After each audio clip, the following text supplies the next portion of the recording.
ન્યૂઝમાં આપનું સ્વાગત છે। સંસ્કૃતિ સમાજ સેવા સંસ્થાન ટ્રસ્ટ દ્વારા ગૌરી વ્રત અને જયા પાર્વતી વ્રત કરતી કન્યાઓને ફળાહાર, સૂકો મેવો અને અન્ય ચીજ વસ્તુઓનું વિતરણ કરાયું।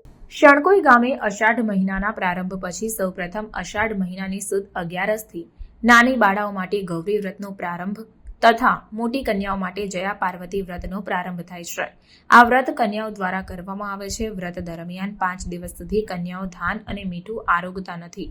વહેલી સવારે ભગવાન શિવજી અને પાર્વતીજીની પૂજા અર્ચના અને આરાધના કરે છે અને મનવાંછિત ફળની કામના કરે છે। નેત્રંગ તાલુકાના શણકોઈ ગામની કસ્તુરબા ગાંધી બાલિકા વિદ્યાલયમાં રહેતી વ્રત કરતી કન્યાઓને સંસ્કૃતિ સમાજ સેવા સંસ્થા ટ્રસ્ટ ભરૂચ અને સમાજના સેવાભાવી બહેનો દ્વારા ફળાહાર, સૂકો મેવો, વેફર, કોપરાના લાડુ, મીઠાઈઓ, ચોકલેટ, મહેંદીના કોન, લિપસ્ટિક, નેલ પોલિશ, નેકલેસ, કપડાં, પીનો, રબર, નાસ્તો આપવામાં આવ્યું હતું। આ પ્રસંગે સંસ્કૃતિ ટ્રસ્ટના સ્થાપક હેમાબેન પટેલ, પ્રમુખ ભાવનાબેન, સેક્રેટરી અંજલિબેન, ખજાનચી મીનાક્ષીબેન, પ્રોજેક્ટર ચેરમેન ઉર્વીબેન ચુડાસમા, નરગીસબેન, અરુણાબેન, પાયલબેન, રોશનીબેન, જયાબેન, વર્ષાબેન, હંસાબેન, શીતલબેન, સીમાબેન, સંગીતાબેન, દક્ષાબેને હાજર રહી કન્યાઓનો ઉત્સાહ વધાર્યો હતો।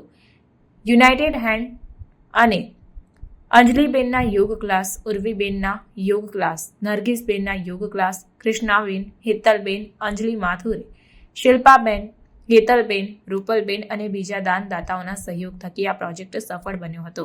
કસ્તુરબા ગાંધી બાલિકા વિદ્યાલય શિક્ષકગણ અને દાનદાતાઓના સહયોગ બદલ સંસ્થાના સ્થાપક હેમાબેન તેમનો આભાર માન્યો હતો અને નેત્રંગ ગામના રહેવાસી વડીલ એવા સંકેતભાઈ પંચાલનો આભાર વ્યક્ત કર્યો હતો।